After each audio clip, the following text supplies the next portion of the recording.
अकाल मृत्यु। अकाल मृत्यु के बाद कहाँ जाती है आत्मा? अकाल मृत्यु के बाद आत्मा का क्या होता है? वो यमलोक में चली जाती है या यहीं पृथ्वी पर ही विचरण करती रहती है? इस संसार में जीवन और मृत्यु दो ही सार्वभौमिक सत्य है जिन्हें कभी बदला नहीं जा सकता है। इस संसार में जन्म लेने वाले हर प्राणी की मृत्यु निश्चित है, इसे कोई टाल नहीं सकता। संसार में जन्म लेने वाला प्राणी अपने पूर्व जन्म के कर्म और वर्तमान जन्म के कर्म के अनुसार अपना जीवन व्यतीत करता है और एक निश्चित समय पर इस दुनिया को अलविदा करके चला जाता है। यूँ तो इस संसार में जन्म लेने वाले हर प्राणी की मृत्यु सुनिश्चित है, लेकिन मृत्यु भी दो प्रकार की होती है। एक सामान्य मृत्यु होती है जिसमें मनुष्य अपने पूरे जीवन को सुखपूर्वक व्यतीत करके मृत्यु को प्राप्त करता है। दूसरी मृत्यु वो होती है जिसमें असमय ही आकस्मिक किसी की मृत्यु हो जाती है। इसे ही अकाल मृत्यु कहा जाता है। कैसे होती है अकाल मृत्यु?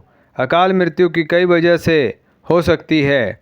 यदि किसी गंभीर दुर्घटना की वजह से किसी की जान चली जाती है या गंभीर बीमारी से ग्रसित होने पर किसी की मृत्यु हो जाती है, सांप के काट लेने से, पानी में डूब जाने से या भूखमरी की वजह से किसी की मृत्यु हो जाती है या फिर किसी की हत्या हो जाती है या व्यक्ति खुदकुशी करके अपनी जान दे देता है, तो ये सभी तरह की मौत अकाल मृत्यु की श्रेणी में आती है।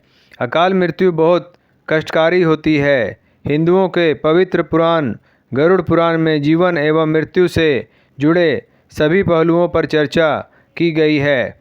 इसी पुराण में अकाल मृत्यु से जुड़ी व्याख्या भी की गई है। गरुड़ पुराण में बताया गया है कि अकाल मृत्यु किस वजह से होती है। अकाल मृत्यु होने के कारण पवित्र पुराण गरुड़ पुराण के अनुसार किसी व्यक्ति की कुंडली में अकाल मृत्यु दोष उसके द्वारा किए गए बुरे कर्मों का फल होता है। इसके साथ मनुष्य द्वारा पूर्व जन्म में किए गए पाप भी उसकी वर्तमान जन्म को प्रभावित करता है। ज्योतिष शास्त्र के मुताबिक यदि किसी व्यक्ति की कुंडली में पितृदोष का साया होता है और पितृदोष निवारण का उपाय नहीं किया जाता है, तो ऐसे में उस व्यक्ति पर अकाल मृत्यु का संकट बना रहता है। यदि किसी व्यक्ति की कुंडली में काल सर्पदोष का साया रहता है तो ये भी बेहद कष्टकारी होता है। काल सर्प दोष के नुकसान बहुत होते हैं। इनमें से एक नुकसान व्यक्ति पर अकाल मृत्यु के संकट का साया पड़ना भी है। सबसे महत्वपूर्ण बात यह है कि यदि परिवार में किसी व्यक्ति का असमय आकस्मिक निधन हो जाता है, तो यदि विधि विधान के साथ उस व्यक्ति का श्राद्ध अथवा तर्पण नहीं किया जाता है, तो पूरे परिवार पर अकाल मृत्यु दोष का संकट बन जाता है। अकाल मृत्यु के बाद आत्मा का क्या होता है? जैसे कि ऊपर हमने बताया, अकाल मृत्यु बेहद कष्टकारी होती है। मृत्यु तो आखिरी सच है जिसे हर किसी को स्वीकार करना है, लेकिन असमय ही जब कोई व्यक्ति इस दुनिया को छोड़कर चला जाता है तो ये व्यक्ति के परिजनों के लिए असहनीय होता है। अकाल मृत्यु सिर्फ मरने वाले के परिजनों के लिए दुखदाई नहीं होता है, बल्कि मृतक की आत्मा के लिए भी ये बेहद कष्टकारी होता है, क्योंकि जब कोई व्यक्ति असमय ही इस दुनिया से चला जाता है तो उसकी कई इच्छाएं अधूरी ही रह जाती हैं। ऐसे में अकाल मृत्यु को प्राप्त करने वाले व्यक्ति की आत्मा को तृप्ति नहीं मिल पाती है और वो दर बदर भटकती रहती है।